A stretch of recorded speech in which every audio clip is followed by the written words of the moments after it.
povo gosta!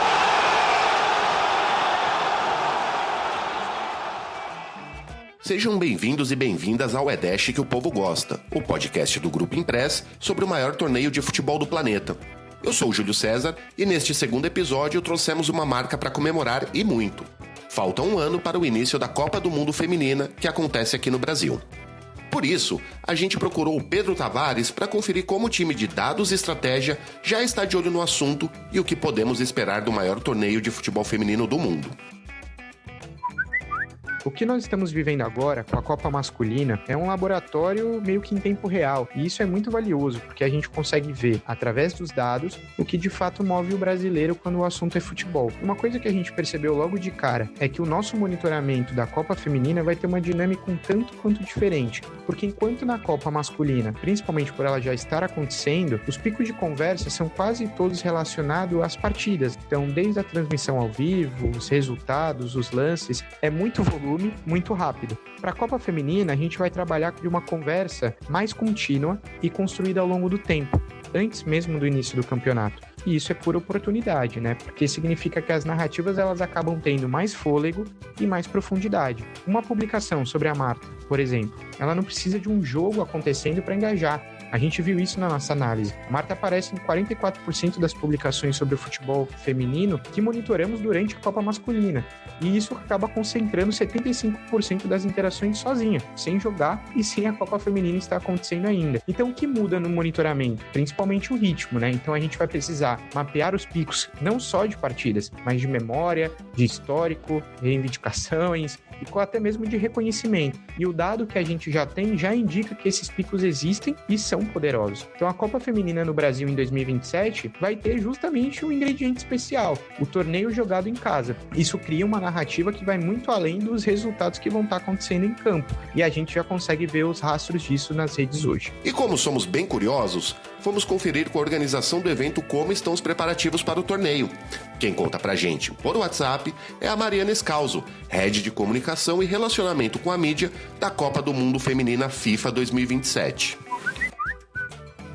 Bom, a gente está há um ano da maior Copa do Mundo Feminina da FIFA da história. Vai ser realizada no Brasil entre 24 de junho e 25 de julho de 27. E pela primeira vez, o nosso país vai receber a competição 32 seleções em 8 cidades sedes: Belo Horizonte, Brasília, Fortaleza, Porto Alegre, Recife, Rio de Janeiro, Salvador e São Paulo. É um momento histórico, não só para o futebol brasileiro, mas para o desenvolvimento do futebol no mundo todo, né?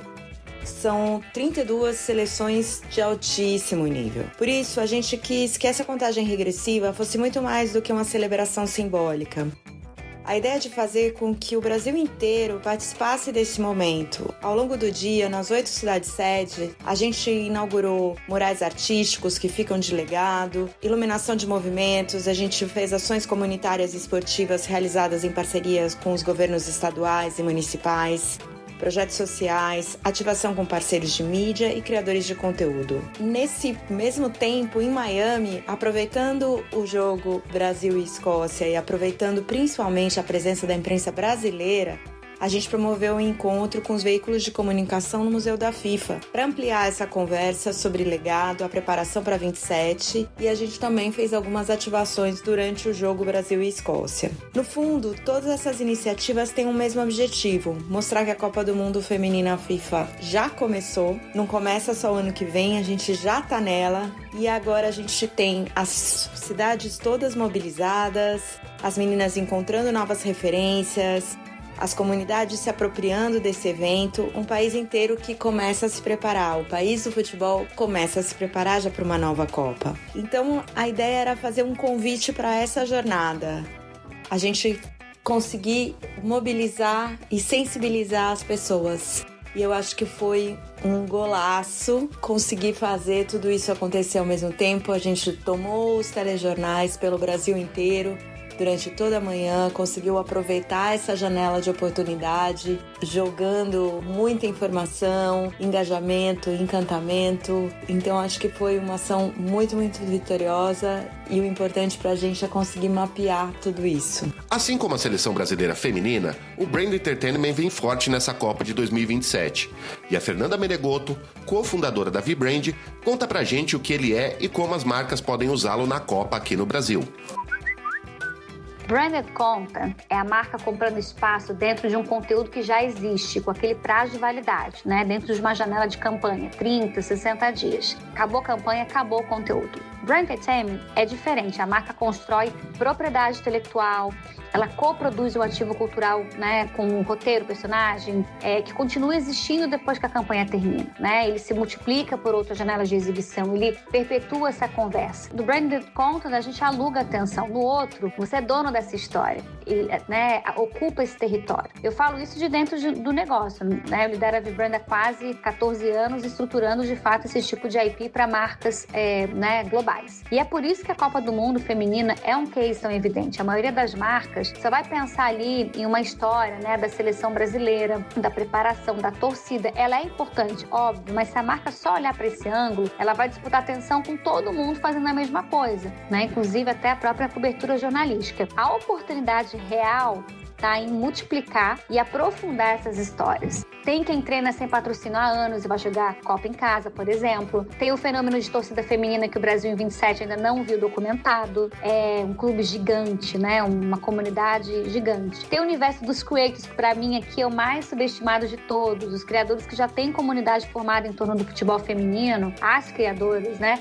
E conta essas histórias com uma autenticidade que a produção tradicional de marca ela não replica. Quando a marca entra como coprodutora desses criadores, ela não está pagando publi. Ela ajuda a construir uma temporada de conteúdo que existe antes, durante e depois do torneio, com o creator como protagonista. Então, esse tipo de narrativa, esse tipo de formato, de IP, ele gera interesse editorial de verdade. O veículo cobre, né? A gente vê pelos nossos projetos. A gente ganha uma extensão grande nessa cobertura, né? O jornalista quer entrevistar o personagem, porque tem ângulo, tem gente curiosa para saber o que vem depois. E aqui entra o erro que eu vejo que assim, as marcas mais cometem, né? Elas entram, quando elas pensam num projeto como esse, o nosso mercado está muito viciado também a olhar para ter essa mentalidade de mídia, de compra de espaço, de atenção, de visibilidade. O jogo aqui é outro. A gente está falando de comissionamento cultural, de criar ativo cultural, se aproximar de quem sabe contar essa história, construir essa linguagem e essa ponte de confiança do público, dar as ferramentas para eles contarem essa história boa também. E faltando um ano aí para a Copa, eu acho que esse é o momento de começar, porque essa narrativa não se constrói da noite por dia. A gente está falando aí de um processo que muitas vezes envolve, né, negociação de imagens, de arquivo, enfim, a gente tem aí, né,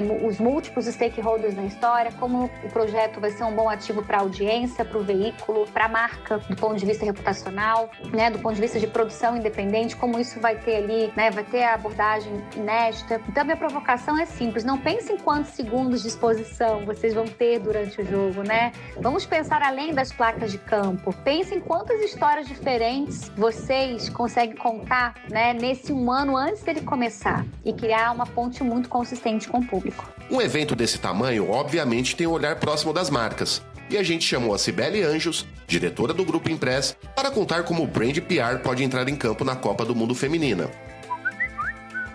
Muito bom estar aqui com vocês hoje para falar sobre reputação, porque estamos falando de um dos ativos mais valiosos para qualquer marca hoje em dia. É a reputação que vai gerar confiança, que vai construir autoridade e que influencia de fato a preferência do consumidor. Ela potencializa o negócio. E hoje em dia, muito mais do que vender produtos ou serviços, as empresas elas têm sido cobradas por aquilo que elas representam na sociedade, né? Então, pelos valores que elas defendem e pelo impacto real que elas geram. Por isso, a Copa do Mundo Feminina, ela representa uma oportunidade única para as estratégias de Brand PR. E isso porque a gente não está falando apenas de um grande evento esportivo, que de fato é, mas estamos falando de um movimento cultural, de um movimento que ele é capaz, sim, de gerar identificação, de gerar pertencimento e de gerar a tão buscada conexão emocional entre marcas e pessoas. E é aqui que está um dos grandes diferenciais do Brand PR